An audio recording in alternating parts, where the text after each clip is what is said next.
Hoy nos vamos a detener en lo que significa la fe en la vida del cristiano. Y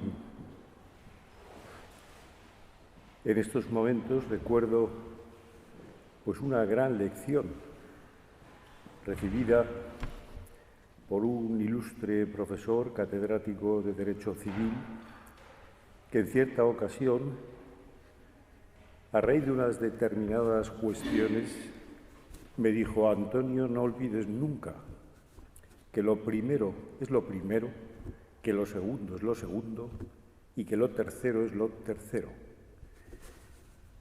Es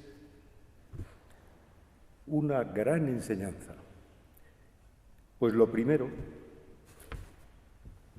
en esta meditación es lo que acabamos de hacer, reconocer la presencia de nuestro Señor Jesucristo en el sagrario, la presencia de Dios. Y para meditar sobre el significado de la fe en la vida del cristiano, pues nos puede servir aquella petición de los apóstoles: Señor, aumentanos la fe.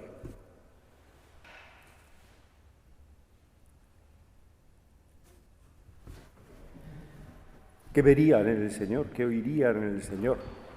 En parte lo conocemos. Para hacerle esta petición. O sea, aumentanos la fe.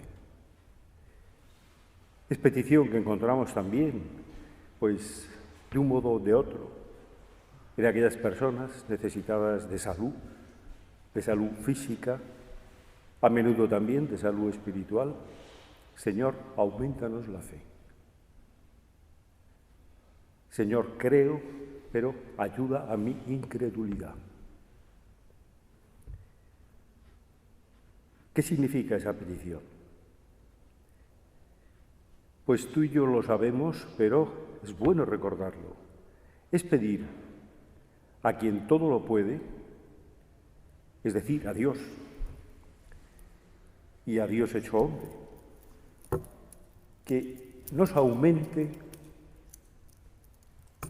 la luz más importante que existe. Luz de la inteligencia, luz para el corazón, luz para conocer las realidades visibles, empezando por nosotros mismos, y también para conocer las realidades invisibles. Recordad aquella catequesis que quiso dar Benedicto XVI a niños y niñas de primera comunión, y cómo les explicaba que hay realidades invisibles, pero que son reales, y les hablaba de la electricidad. Pues en estos momentos, imaginaos la cantidad de ondas que están pasando, no ya por delante de nosotros, sino prácticamente a través de nosotros, ¿no? Pero cuando digo realidades invisibles, me refiero también a las realidades estrictamente espirituales.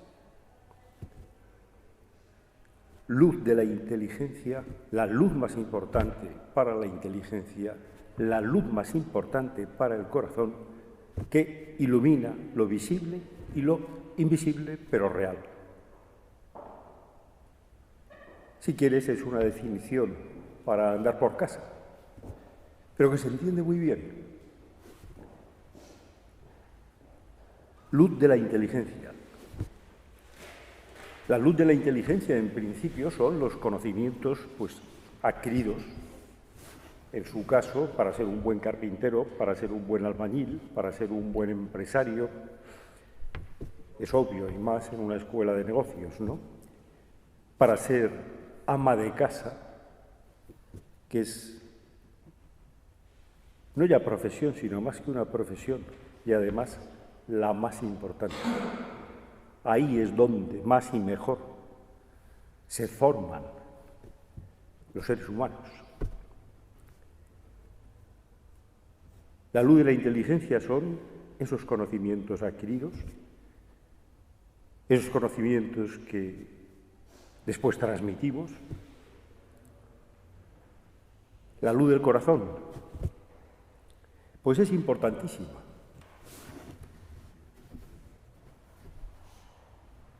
Ya Pascal, hablando del espíritu geométrico y espíritu de finura, esprit géométrique, esprit de finesse, hacía una referencia clara a que con el corazón también se conoce. Es lo propio de un buen padre, de una buena madre. También es lo propio de un buen profesor. Saber engarzar los conocimientos teóricos en un contexto de amistad, en un contexto de amor. Porque ese padre, porque esa madre, porque ese profesor verdaderamente valora, ama. En el caso de los padres, pues a sus criaturas; en el caso del profesor, a sus alumnos.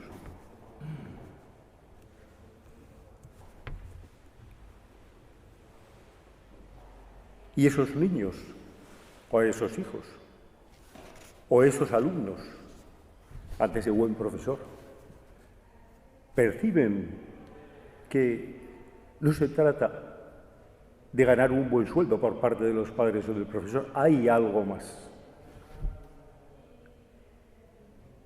Algo más que le da una especial autoridad a sus enseñanzas.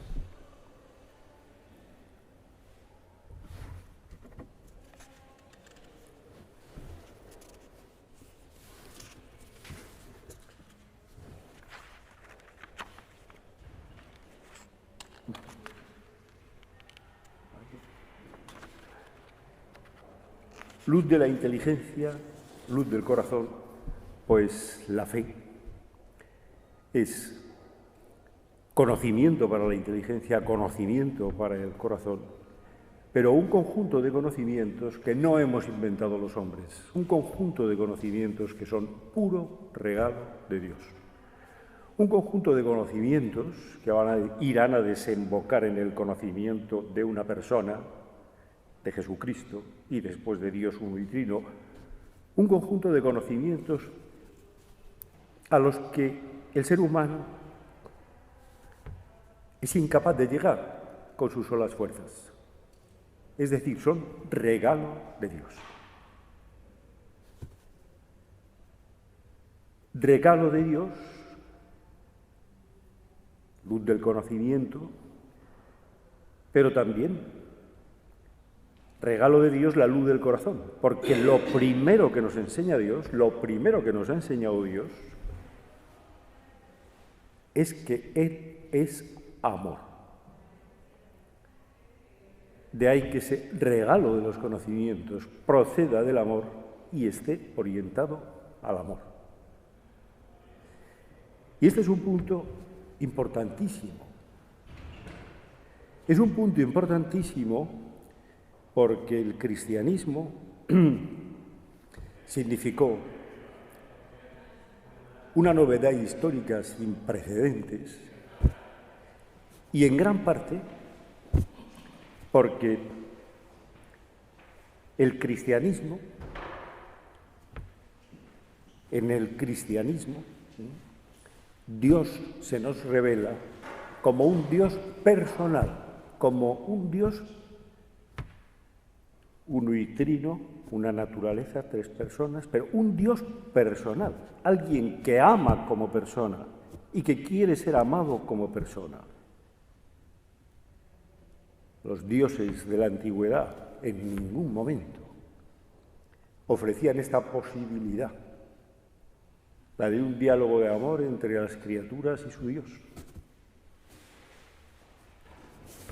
La fe es luz para el entendimiento y es luz para el corazón. ¿Y qué es lo que nos da a conocer? Nos da a conocer que Dios es amor, pero muchas más cosas.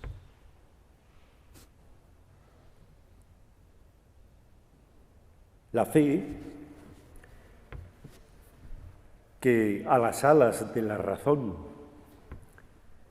les da una fortaleza inusitada. Casi podríamos decir, con todo respeto y aprecio a la razón, ¿no?, que la razón pues no deja de ser una gallinácea, pero cuando llega la fe se transforma en un águila. Es la fe cristiana, la que ha respondido del modo más acabado, más satisfactorio, más convincente a los grandes interrogantes del hombre.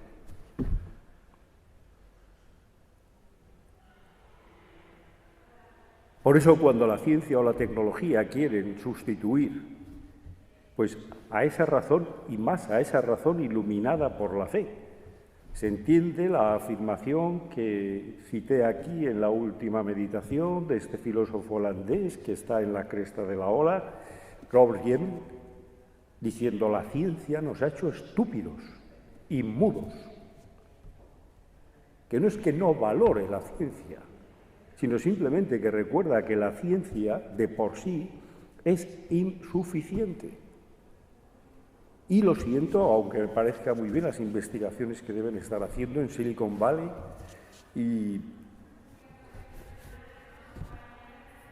el famoso millonario Kurt Schweitz, invirtiendo en el transhumanismo, en el robot humanizado, en el hombre robotizado.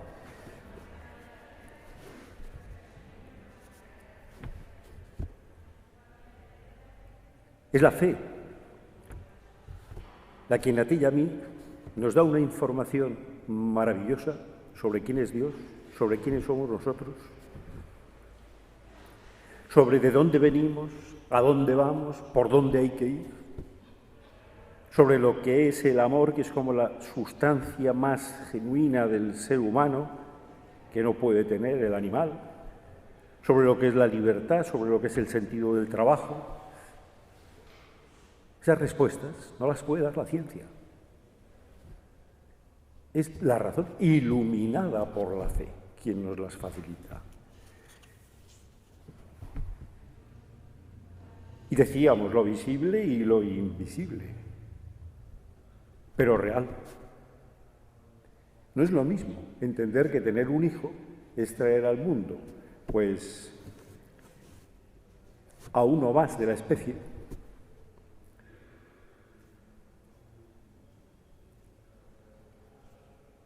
que comprender que tener un hijo y bautizarlo es traer al mundo a un hijo o hija de Dios. No es lo mismo ver en el cuerpo humano un conjunto de células más o menos bien organizadas que ver en el cuerpo humano un templo del Espíritu Santo. O sea, alguien creado para ser imagen y semejanza de Dios, para ser capaz de Dios, para ser divinizado. No es lo mismo ver en el trabajo única y exclusivamente, pues, realidades nobles, medio de ganarse la vida, que ver en el trabajo, mediante su santificación, una prolongación del trabajo de Jesucristo, de Dios hecho hombre.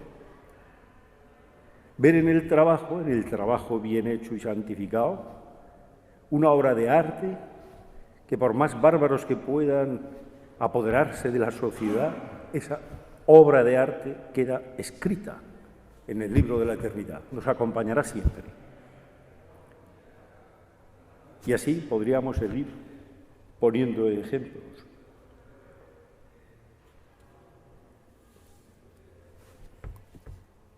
Es lógico que los apóstoles le pidieran al Señor: aumentanos la fe, y que tú y yo le pidamos también al Señor, o sea, aumentanos la fe.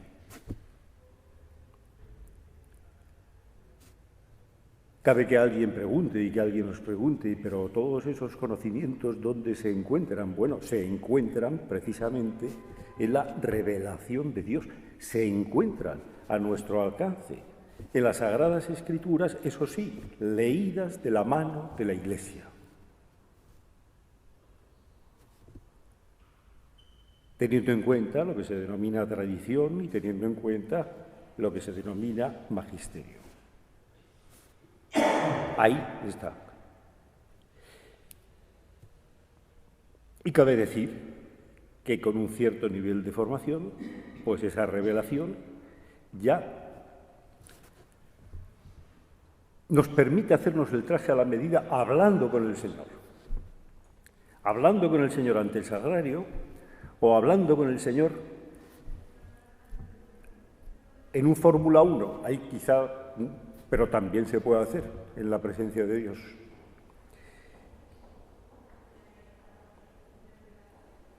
Porque Dios no se ha conformado con darnos su palabra y además, de modo que la podamos entender, sino que Él ha sido la gran palabra encarnándose. Ciertamente los cristianos tenemos una información privilegiada y la responsabilidad de darla a conocer, sobre todo con nuestra vida, ¿no?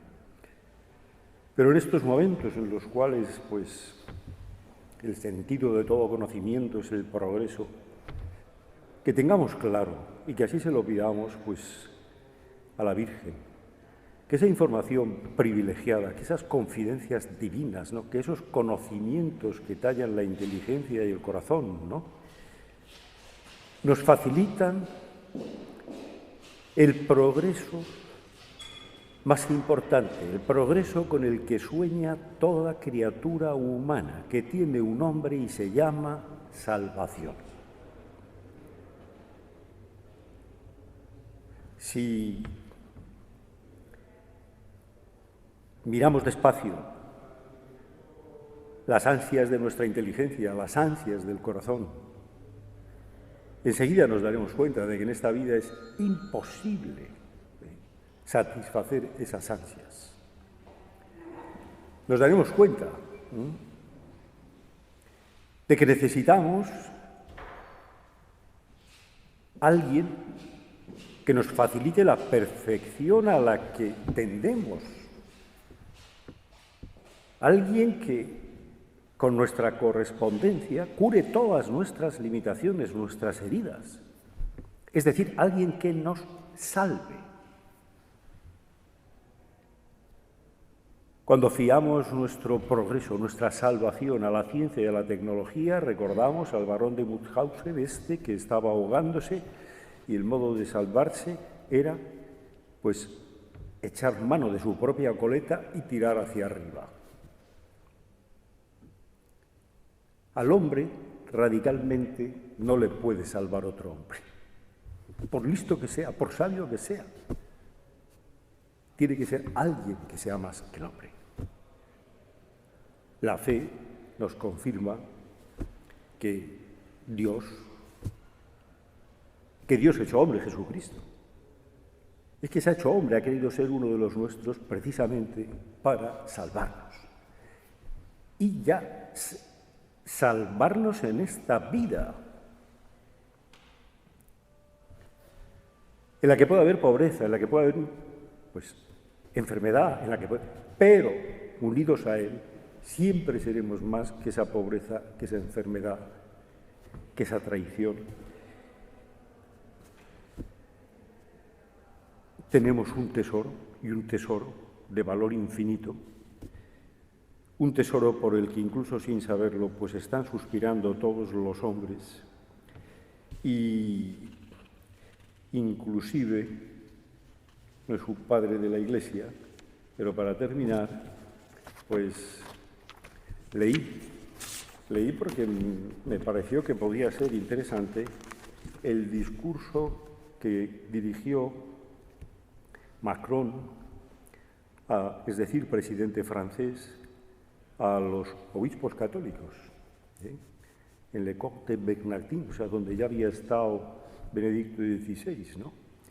Hombre, Macron no es un padre de la Iglesia ni va camino de serlo.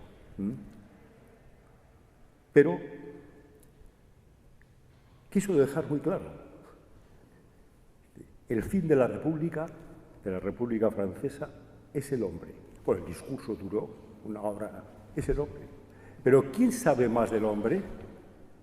Dice, quien más lo ha estudiado, la Iglesia Católica.